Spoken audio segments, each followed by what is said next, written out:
आज का IPL clash, SRH versus RCB, कौन मारेगा बाजी? चलो इसका डीप एनालिसिस करते हैं। हाँ, और सच कहूं तो इस मुकाबले का पिछले कई दिनों से सबको बेसब्री से इंतजार था। बिल्कुल।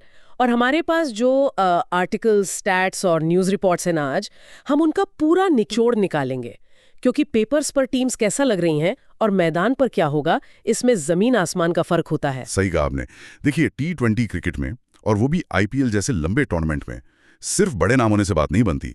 बैलेंस्ड और टैक्टिकल फ्लेक्सिबिलिटी, ये सबसे ज्यादा जरूरी है। वैसे इस मैच को मैं एक ऐसी ब्लॉकबस्टर मूवी की तरह देख रही हूँ जिसमें सारे बड़े सुपरस्टार्स तो मौजूद हैं, लेकिन जो सबसे मेन स्टंट डबल्स होते हैं ना, मतलब कि बॉलर्स, हाँ। वो सेट से बिल्कुल गायब है। ये स्टंट डबल वाला कंपैरिजन काफी मजेदार है, क्योंकि सच में जब किसी टीम का मेन डिफेंस मैकेनिज्म ही टूट चुका हो तो मैच जीतने का पूरा तरीका ही बदल जाता है। Exactly.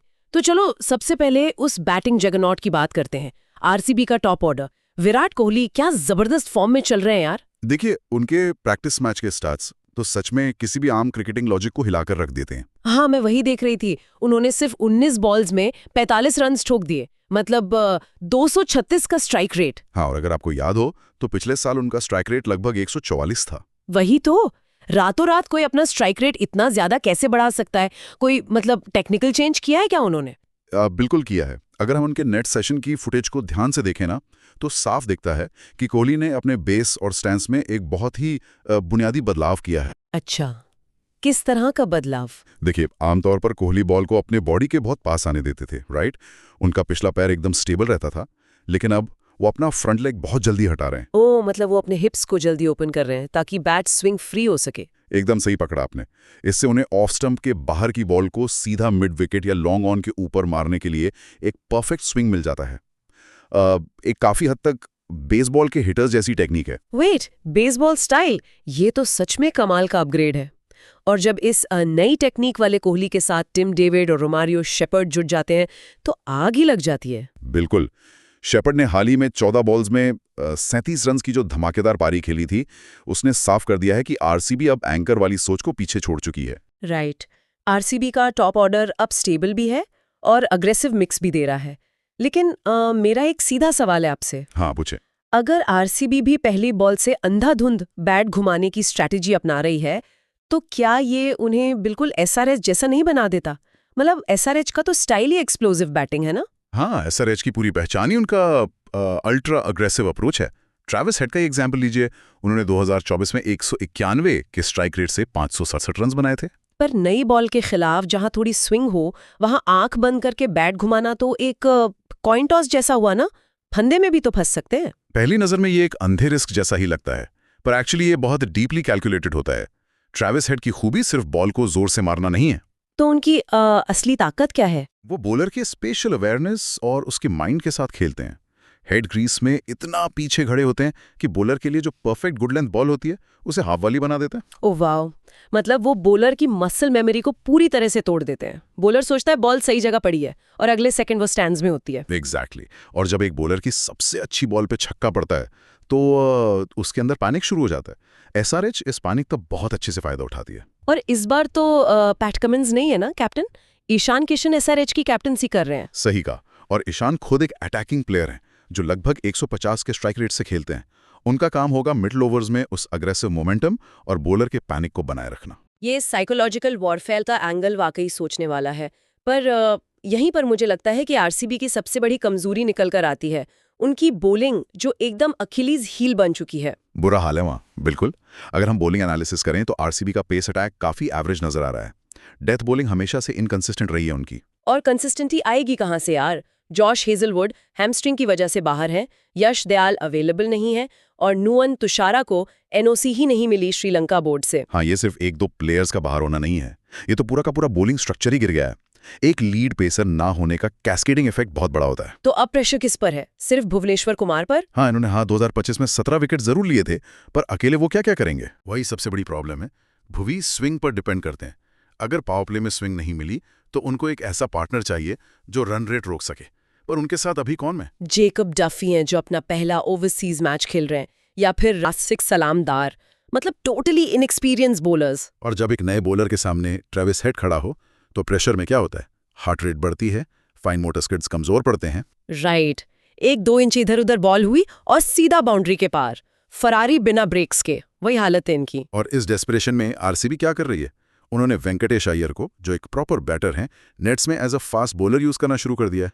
Wait, Venkatesh Iyer T20 के डेथ ओवर्स में? मुझे पता है उन्होंने रणजी में अच्छा किया था, पर रेड बॉल क्रिकेट और आईपीएल के प्रेशर में तो बहुत फर्क है। बहुत फर्क है। रेड बॉल में आपके पास फील्ड सेट करने की आज़ादी होती है। T20 में अय्यर को सर्कल के अंदर 5 फील्डर्स के साथ ऐसी फ्लैट पिचेस पे बॉलिंग करनी पड़ेगी। ये तो क्लियर डेस्परेशन है।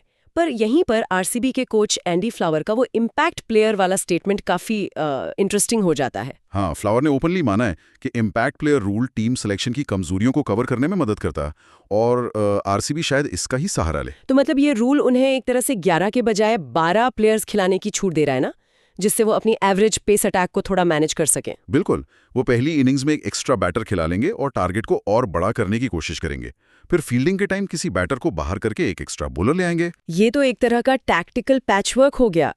पर यार एंड में इन सबको चिन्नास्वामी स्टेडियम के उसी पिच पर ही तो खेलना है। वहां तो बॉलर्स की वैसे ही शर्मत आती है। हाँ, चिन्नास्वामी की पिच तो टोटली बैटिंग फ्रेंडली है। वहां 180 से 210 रन्स तो एवरेज माने जाते हैं आजकल। और पिछली बार जब एसआरएच वहां खेली थी तो उन्होंने 287 रन बना दिए थे, सिर्फ 3 विकेट खोकर। पर एक बात बताइए, वहां रन ज्यादा क्यों बनते हैं? सिर्फ बाउंड्री छोटी है इसीलिए? बाउंड्री छोटी होना एक फैक्टर जरूर है, पर असली दिक्कत वहां की एल्टीट्यूड यानी ऊंचाई है। बैंगलोर समुद्र तल से लगभग 900 मीटर ऊपर है। अच्छा, तो इससे क्रिकेट बॉल पर क्या असर पड़ता है? जब ग्राउंड इतनी ऊंचाई पर होता है तो वहां हवा थोड़ी पतली होती है। इस वजह से बॉल पर जो एरोडायनामिक ड्रैग होता है ना, वो काफी कम लगता है। ओह, मतलब जो शॉट मुंबई या चेन्नई में आसानी से कैच हो जाता हवा में रुककर, वो बैंगलोर की पतली हवा में 5-10 मीटर आगे निकलकर छक्का बन जाता है। एकदम सही। और इसके साथ साथ स्पिन बॉलर्स को भी दिक्कत आती है, क्योंकि बॉल हवा में उतना डिप नहीं करती जितना उन्हें आदत होती है। ये साइंस और क्रिकेट का कॉम्बिनेशन सच में कमाल का है। तो ऐसे फ्लैट और डेंजरस मैदान पर हमें कुछ तगड़ी बैटल्स देखने को मिलेंगी। बिल्कुल, सबसे मेन बैटल तो विराट कोहली और हर्षल पटेल की होगी। हर्षल को इस ग्राउंड का हर छप्पा पता है। पर हर्षल की डिपिंग स्लोअर बॉल, जब वो बॉल डालते हैं तो हाथ की स्पीड बिल्कुल फास्ट बॉलर जैसी होती है, पर बॉल एकदम से नीचे गिरती है। हाँ, और यहीं पर कोहली का हो नया स्टैंस टेस्ट होगा। अगर कोहली का बॉडी वेट 1 सेकंड के लिए भी आगे शिफ्ट हो गया तो वो उस स्लोअर बॉल पर फंस जाएंगे। ये तो सच में कैट एंड माउस गेम होने वाला है। एक दूसरी बैटल भी है पावर प्ले में। एसआरएच के एक्सप्लोसिव ओपनर्स ट्रेविस हेड और अभिषेक शर्मा वर्सेस भुवी। भुवी के पास कंट्रोल बहुत अच्छा है। एसआरएच की बॉलिंग थोड़ी सी ज्यादा स्ट्रांग लग रही है कंट्रोल के मामले में, खास करके मिड ओवर्स में। हाँ, और अगर भुवी को स्टार्ट में स्विंग नहीं मिली तो उनको तुरंत डिफेंसिव लाइन पर आना पड़ेगा। वाइड यॉर्कर्स डालनी पड़ेंगी, नहीं तो हेड उनको लाइन से भटका देंगे। और डेथ ओवर्स में एक और धमाका होगा, Heinrich Klaasen versus Krunal Pandya. Klaasen spin को जिस तरह खेलते हैं भाई, क्या फुटवर्क है उनका। क्लॉसन क्रीज की पूरी डेप्थ यूज करते हैं। वो स्टंप्स के इतना पास चले जाते हैं कि उन्हें कृणाल की तेज और फ्लैट पर्ल्स को खेलने के लिए एक्स्ट्रा टाइम मिल जाता है। अगर ये सब फैक्टर मिला दें हम, तो विन प्रेडिक्शन क्या कहती है? मुझे लगता है अगर एक हाई स्कोरिंग मैच हुआ जहां फ्लैट पिच पर लंबे शॉट्स लग रहे हों, तो एसआरएच को क्लियर एडवांटेज है। सही कहा, एसआरएच की explosive batting high scoring games के लिए बनी है। लेकिन अगर पिच थोड़ी स्लो हुई या मैच थोड़ा कंट्रोल्ड गया, तब आरसीबी के विन चांसेस काफी बढ़ जाएंगे। मतलब कंक्लूजन ये निकलता है कि मैच टोटली 50-50 है, लेकिन मेरी नजर में एक स्लाइट एज एसआरएच को जाता है, क्योंकि आरसीबी की डेथ बॉलिंग काफी इनकंसिस्टेंट है। मैं भी सहमत हूं, एसआरएच का पेस अटैक थोड़ा बेहतर पोजीशन में है फिलहाल, भले ही मैच आरसीबी के होम ग्राउंड पर हो। और सबसे सोचने वाली बात यह है कि हमने स्टार्ट में एंडी फ्लावर और इम्पैक्ट प्लेयर रूल की बात की थी। हाँ, जब किसी टीम का पूरा पेस अटैक ही बिखरा हुआ हो, तो क्या ये नया रूल सच में उनकी कमजोरियों को छिपा पाएगा, या फिर दुनिया के सामने उनको और भी बुरी तरह एक्सपोज कर देगा? ये तो आज मैदान पर ही पता चलेगा। एक रूल किसी टीम के कोर फ्लॉज को हमेशा के लिए तो नहीं छुपा सकता। बिल्कुल, और यही तो आईपीएल का असली मजा है। तो आज हमने बैटिंग, बॉलिंग और पिचेस का पूरा चिट्ठा खोल दिया। जी, उम्मीद है कि सभी को इन प्रैक्टिकल न्यूआंसेस से मैच देखने में और भी मजा आएगा। सही कहा। आप किस टीम को सपोर्ट कर रहे हो, कमेंट में बताओ।